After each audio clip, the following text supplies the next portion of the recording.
السلام علیکم ورحمۃ اللہ وبرکاتہ نحمده ونصلي على رسوله الكريم اما بعد فاعوذ بالله من الشيطان الرجيم بسم الله الرحمن الرحيم يا ايها الذين امنوا لا تتبعوا خطوات الشيطان ومن يتبع خطوات الشيطان فإنه يأمر بالفحشاء والمنكر. معزز سامعین کرام، میں نے آپ حضرات کے سامنے قرآن مقدس کی ایک آیت پڑھی ہے جس میں رب کائنات نے ارشاد فرمایا کہ اے ایمان والو، شیطان کے نقش قدم پر مت چلو، اور جو شخص شیطان کے نقش قدم پر چلے گا تو شیطان اس کو بے حیائی اور برائی کا حکم دے گا۔ ملت اسلامیہ کے نوجوانوں، آج کے اس محفل میں اور آج کے اس مبارک اجلاس میں میری تقریر کا موضوع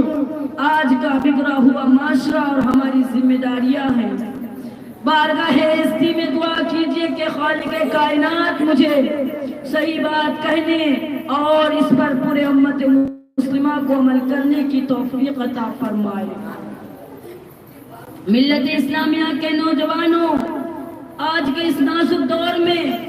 ہمارا معاشرہ اور سماج کن کن خرابیوں سے دوچار ہے،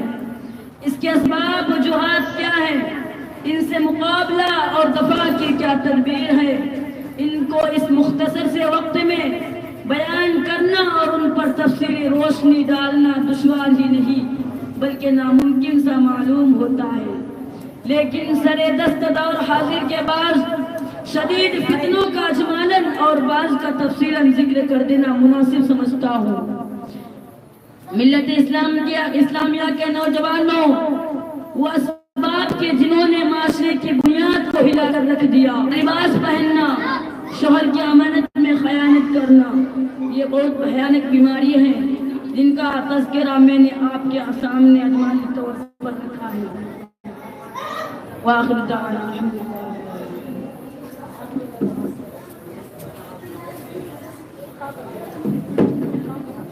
ماشاء اللہ تحصیل محمد شافع صلی اللہ علیہ وسلم اپنی